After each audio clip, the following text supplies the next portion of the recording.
বেলাল রাদিয়াল্লাহু তাআলা আনহুর বাড়ি আমি 6 বার এই দুই চোখে দেখছি। উনাকে দেখি নাই, কিন্তু ওনার দেশের মানুষগুলাকে দেখছি। এখনো পছন্দ হয় না, না রং না ঢং, মনে হয় যে ডাইস ছাড়া বানায় আল্লাহ ছেড়া দিছে। কোন রঙও নাই, ঢংও নাই। 1400 বছর আগের বেলাল কেমন ছিল ভাবেন। আল্লাহর কাছে তার পরিচয়, ছোট্ট জীবনটাকে সে করছিল, এটাই তার কাছে পুঁজি ছিল, আর কিচ্ছু ছিল না। এটাই ছিল কৃতদাস ছিল, আবার পুঁজি হবে তো হবে কি। বেলাল তো ইথিওপিয়ার ছিল, এখনো তার বাড়িটা ঐতিহ্য হিসাবে রাখা আছে। ছোট্ট পাহাড়ের পদদেশে জঙ্গলের ভিতরে ওই ছোট্ট বাড়িটাকে এখনো সিমসাম সাজায় রাখা আছে। আপনি গেলেও দেখতে পারেন, আদিস আবাবার থেকে 3 থেকে 3.5 ঘন্টা লাগবে গাড়িতে, বেশি সময় লাগবে না। কিন্তু আমার বিশ্বাস আপনি ওইখানে গেলে চোখের পানি ধরেও রাখতে পারবেন না, আপনার ভিতর থেকে কান্না আসবে। আমি 6 বারের একবারও ধরে রাখতে পারি না, ভিতর চোখে পানি ঝরছে, ভিতর থেকে চিৎকার আসছে, বেলাল তুমি কোথায়, আমি কোথায়, বেলাল তুমি কোথায়, দুনিয়া কোথায়, আমার দেশের মানুষ কোথায়, কোথায় তুমি যে জমিনে হাঁটলে জান্নাতে পদধূলি। 3 মাস মদিনার থেকে দূরে থাকলে আল্লাহর রসুল স্বপ্নে যায় ডাইকা নিয়ে আসতেন, যে নিজ কবর থেকে উঠবেন, আল্লাহ রসুলের পায়ের নিচের থেকে কিয়ামতের দিন উঠবে, উঠাই আজান দিবে। যে খালি পায়ে উলঙ্গ কিয়ামতের মাঠে যাবে না, সে লাল উটের উপরে চড়া যাবে। আমরা সবাই পায়ে হেঁটে কিয়ামতের মাঠে আল্লাহ তার কাছে আমল নামা চাবে না, বরং আল্লাহ বলবে আযদিন লানাল ইয়াওমা ইয়া বেলাল, বেলাল দুনিয়াকে একটা আজান শোনায়। সে আল্লাহর কাছে পরিচিতি লাভ করছে। মা বোনদের জন্য বলতেছি, রাবেয়ার বাড়ি বেশি দূরে না বেলালের বাড়ির থেকে, মাত্র 1 ঘন্টা ড্রাইভের ডিস্টেন্স। রাবেয়ার বাড়িটা এখনো রাখা, রাবেয়ার বাড়ি যদিও বলে বসরা, সে বসরায় চলে গেছিল কিন্তু দাসী হিসাবে, কিন্তু তার অরিজিনাল জন্মস্থান, অরিজিনাল বাড়ি ইথিওপিয়ায়। এখনো তার ঐতিহ্য রাখা আছে। বাংলাদেশেও কিছু ঐতিহ্য এখনো রাখা আছে, ঠিক না? সব তো হারায় যায় না, ঠিক না? না হারায় গেছে? কি বলেন? ইশাকার রাজধানী কি হারায় গেছে?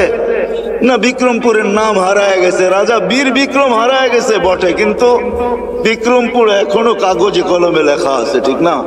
রাজা বীর বিক্রম হারায় গেছে, রাজবাড়ির রাজা হারায় গেছে, কিন্তু রাজবাড়ি এখনো রয়ে গেছে। জান্না নাটোরের রাজবাড়ি এখনো রাখা আছে, রাজারা কোথায় আছে কে জানে। আহসান মঞ্জিল আছে, কিন্তু এখন নওয়াব আহসানুল্লাহ নাই। এরকমই রাবেয়ার বাড়ি রাখা আছে। ওইখানে গেল কান্না আসে যে রাবেয়া তুইও কৃতদাসী ছিলি, তুইও তো 1000 বছর আগে কেমন ছিলি, আজকের গুলাকেই পছন্দ হয় না, তোকে আর কি পছন্দ হতো? তোর রূপরেখাই কিরকম ছিল, কিন্তু তোর নামের জীবনী কোনো বাসা নাই দুনিয়ায় যে বাসায় রাবেয়ার জীবন না। জান আমাদের দেশের লাইব্রেরি গুলো এখন ছাপে আর বিক্রি করে, মা বোনরা ওটা করে নিয়ে পড়ে। রাবেয়া কৃতদাসী ছিল, 33 বছর বয়সে মারা গেছেন। মারা যাওয়ার আগে রাবেয়া বিধবা হয়ে গেছেন। কাফনের জন্য নতুন কাপড়ও রাবেয়ার কপালে জোটে নাই, কিন্তু স্বপ্নে যখন দেখছে তো নূরের পোশাক পরা ছিল। জিজ্ঞাসা করছে, রাবেয়া ওই কাফনের কাপড় কোথায়? বলছে ওটা পিড়া ফালায়া দিয়েছেন, জান্নাতের নূরের পোশাক আল্লাহ পরায়। এটার নামই সত্য। এই জন্য ছোট্ট জীবনটাকে গোরা যেতে হবে। যে গোরা যাবে, যুবক যাবে, যে গোরা যাবে সেই আল্লাহর কাছে পরিচিতি পাবে। কিন্তু আপনি যদি প্রশ্ন করেন গড়াটা সহজ কিভাবে আমি গড়ব, এটার জন্য যদি বলেন, আপনিই প্রশ্ন করতে পারেন যে আমি গড়ব কি করে। এই জন্য আল্লাহ আমাদেরকে সহজ করছেন। আল্লাহ নিজের কথা বলেন নাই, আল্লাহর কথা যদি বলতেন তাহলে এটা হয়তো কঠিন হয়ে যেত যে আমি গর্ব কি কইরা।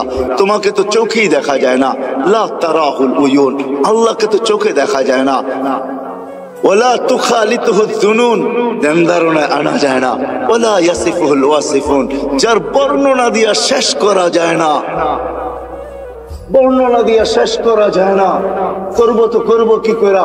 আল্লাহ আমাদের জন্য সহজ করছেন যে না না, মান আতা আর রাসূল ফাকাদ আতা আল্লাহ ওয়া ইন তুতিউহু তাহতাদু।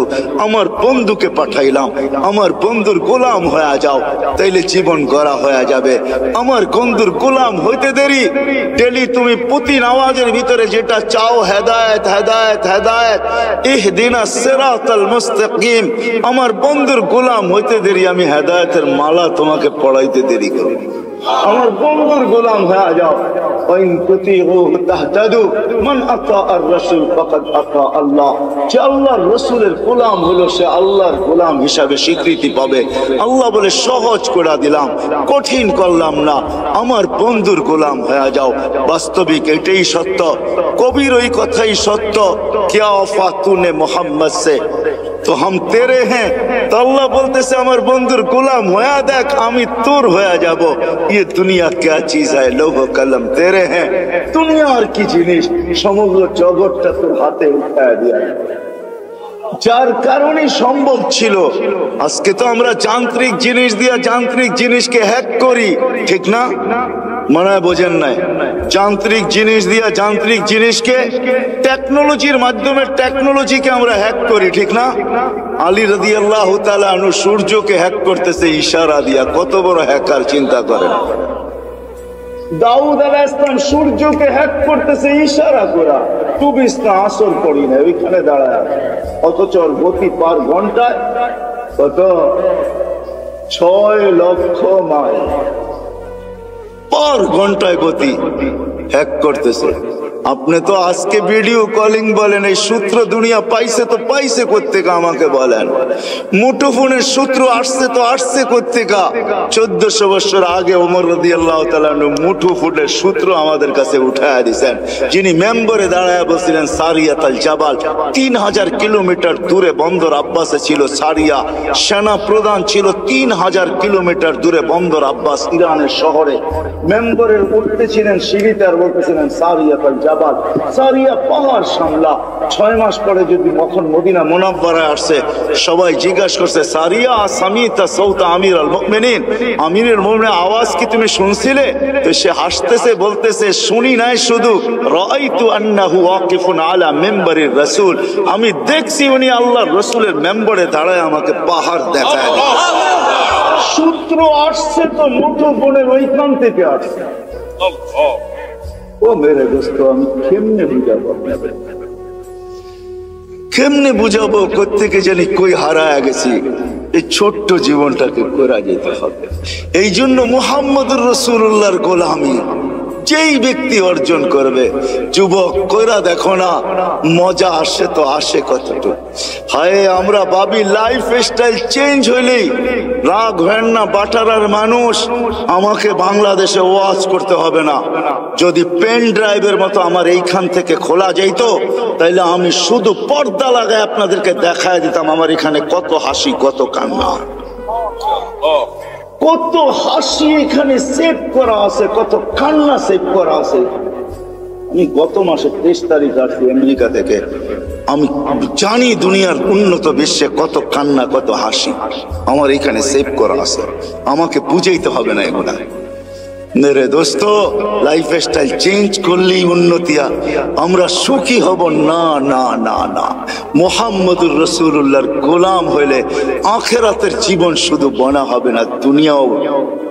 হায় হায়, চলেন বলেই দিই 2019-এ 20-এ তো যেতে পারি না প্যান্ডামিকের কারণে। 21-এ যখন গেছি, 2019-এ আমি এয়ারপোর্ট থেকে বাহির হতেছিলাম, আমেরিকার কোন এয়ারপোর্ট থেকে।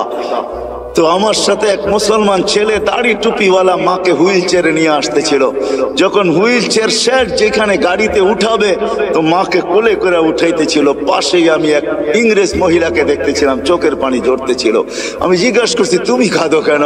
বলে দেখ ওর মা মাকে ও বাচ্চার মতো কোলে করে গাড়িতে বসাইতেছে। আমার সন্তান কোথায় হারায় গেছে আমি জানি না। শুধু বৎসরে 2টা দিন, একটা দিন আমার কাছে আসে, যেদিন মাদার ডে হয়, একটা কেক নিয়ে শুধু আমার কাছে আসে, আর কোথায় হারায় গেছে আমি জানি। পায়ে হাত রেখা বলি আমাকে বুঝায়েন না আপনারা। আমি দুনিয়া চষতে চষতে ভিতরে সব শেষ হয়ে গেছে।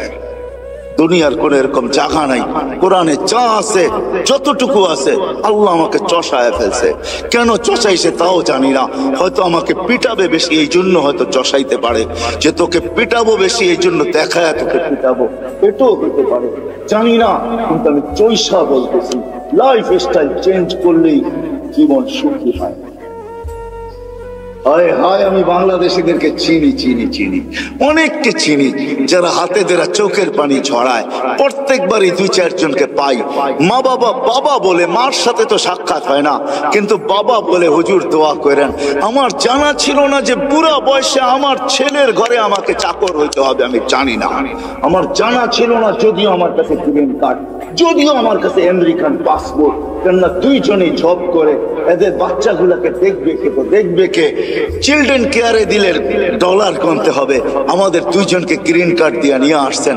আমরা ঘরের ভিতরে থাকি, সবকিছু আমাদেরকে দেখতে হয়। যদি একটু কিছু 19 থেকে 20 হয়, ছেলে যদি কিছুও না বলে, তো বৌমার তোর চোখ রঙ্গানি আমাদেরকে সহ্য করতে হয়। বিদায় আমার জানা ছিল না শেষ বয়সে আমার ছেলের ঘরে আমাকে চাকর রাগ করেন না, পায়ে হাত রাখি যে আমাকে বুঝাইতে হবে। বিদায় লাইফ স্টাইল চেঞ্জ করলেই আমরা সুখী হব না। মুহাম্মদুর রাসূলুল্লাহ গোলাম হইলে সুখী হব দুনিয়া আখেরাতে। ওই রসুলের গোলাম যে আরশে যে আমাদের জন্য চোখের পানি ঝরাইছেন, বাটারার উলামা তাহকিক পড়ে কোরআনিয়ান যখন আরশে পৌঁছে তো আল্লাহ জিজ্ঞাসা করছে কি করতে আসছেন, কি চান এখানে আইসা, চাবেন কি আমার কাছে? বলছে লা আসআলুকা বিনতি ফাতেমা ওয়ালা আসআলুকা আম্মি আব্বাস, আমি চাচাও চাই না মেয়েও চাই না, আসআলুকা উম্মতি, আমি উম্মত চাইতে আসছি। ওইখানে লজিক দিছেন, যুক্তি দিছেন, আনতা রব্বুল करीम अना नबी रहीम, अपने रब करीम आगे আমি নবী রহিম, পরে পিছে কাইফা তুদাইয়ু হাদিল উম্মাহ বাইনাল করিম ওয়ার রহিম, কিভাবে আমার উম্মত দুইয়ের মাঝে হারায়া যাবে আমি সহ্য করতে পারবো না। শুরুতে আপনি, শেষে আমি, উম্মত জাহান্নামে চলে যাবে আমি সইতে পারবো না। তো আল্লাহ ওয়াদা করতেছে কাসসামতুল কিয়ামাতা কিসমাইন, আমি কিয়ামতকে 2 ভাগে ভাগ করছি বন্ধু, কোনো কারণ নাই চিন্তার। লা ইউখসিকা ফি উম্মতিক, আপনার উম্মতের জন্য আপনার কপালে আপনাকে আমি দুঃখ দিব না, ব্যথা দিব না, আপনাকে লজ্জিত করব না, কপালে বাজ আসতে দিব না। আমি কিয়ামতকে 2 ভাগে ভাগ করছি। এক riwayate এটাও আছে, আল্লাহ বলছে আনা মালিক ইয়াউমিদ্দিন আনতা সাহিবা ইয়াউমিদ্দিন, বন্ধু আমি কিয়ামতের মালিক বটে, বাদশা কিন্তু আমি। আল্লাহ রসুলকে সান্ত্বনা দিয়েছেন, বলছে কিয়ামত 2 ভাগে ভাগ করছি, সালতুতা শাফি তুসাফা, ওই দিন আপনি চাবেন আমি দিব, সুপারিশ করবেন আমি মঞ্জুর করব। ও যুবক একটু বলো না, যাকে মাকামে মাহমুদে উঠায় নেওয়ার জন্য জিবরিল আসবে, মাকামে মাহমুদে যাবে আর চেয়ারে বসবে, হাত রেখা দাঁড়ায় থাকবে। আল্লাহ বলবে চেয়ারে বসেন না কেন? বলে বসলে 3 জায়গায় আমার উম্মতের জন্য ছুটবে তো ছুটবে। বলছে কোন 3 জায়গায় দৌড়াইবেন? কেন হাউসে কাউসারে দৌড়াইতে হবে না, আমার উম্মতকে পেহলা পরে আমি নিজে পানি পান করাবো, আমি করাবো না তো করাবে কে? আবার দৌড়াবো মিজানের পাল্লায়, সামনে ঝুঁকে কি ঝুঁকে না, এটা পর্যালোচনা, ওটা পরিলক্ষিত করতে হবে আমাকে, দেখতে হবে আমাকে। যদি সামনে না ঝুঁকে তো আপনি তো ওয়াদাই করছেন, চাইলে দিবেন, সুপারিশ করলে মঞ্জুর করবেন, ওইখানে দাঁড়াই হাত উঠায়া দিব। কেননা কোরআনে আপনি আমাকে বলেন না সাউফা ইউতিকা রাব্বুকা ফাতারদা, আপনাকে রাজি করেই ছাড়বো। ওই সময় তো আল্লাহ রাসূল ওয়াদাই করছেন, আল্লাহর সাথে দোয়াই করছেন, সাক্ষী রাখছেন জিবরিলকে, হাত্তা ওয়াল্লাহি লান আরদা হাত্তা ইয়াকুনা ওয়াহিদ মিন উম্মতি ফিন নার, একজন উম্মত জাহান্নামে থাকা পর্যন্ত আমি আপনার উপরে রাজি হব না। ও যুবক, এর গোলাম বনেন, ও ভাই এর গোলাম বনেন, যে কিয়ামতের মাঠেও আপনার জন্য ছুটবে, তারপরে পুলসেরাতে দৌড়াইতে থাকবে। যদি পার না হইতে পারে তো দুরূদ যদি জীবনে একটাও পড়া থাকি, একবারও পড়া থাকি, ওটাকে মাথার উপরে দিয়া পার করায় দিবে। কিয়ামতের মাঠে যিনি ছুটতে থাকবেন। হাদিস অনেক ছিল, রাত্র অনেক হয়ে গেছে, নাইলে দেখাইতাম কোন নবী আল্লাহ আমাদেরকে দিছিলেন। আরে চলেন চলেন, যে মৃত্যু লগ্নে, যার 9 ঘরে চুলা জ্বলে নাই, 9 ঘরে খাবার নাই, যে নিজে ক্ষুধার্ত দুনিয়ার থেকে যাইতেছেন, 9টা ফ্যামিলি রেখা যাইতেছেন, যাদের ঘরে কোনো খাদ্য নাই। আম্মা জান আয়েশা রাদিয়াল্লাহু তাআলা আনহা বলছেন যে বাতি জ্বালানোর তেল ছিল না, যদি থাকতো তো খিদা নিবারণের জন্য পান করে নিতাম। এরকম 9টা ফ্যামিলি রেখা যেতেছেন, হাসান হোসাইনকে রেখা যেতেছেন, আলী ফাতেমাকে রেখা যেতেছেন, যারা সবাই ক্ষুধার্ত। আল্লাহ নবী দুনিয়ার থেকে গেছেন ক্ষুধার্ত, এক বেলার না দুই বেলার না কয়েক বেলার ক্ষুধার্ত দুনিয়ার থেকে গেছেন। খাওয়ার কিচ্ছু ঘরে ছিল না। ওই মুহূর্তে হাসান হোসেনের জন্য চোখের পানি ঝরে নাই।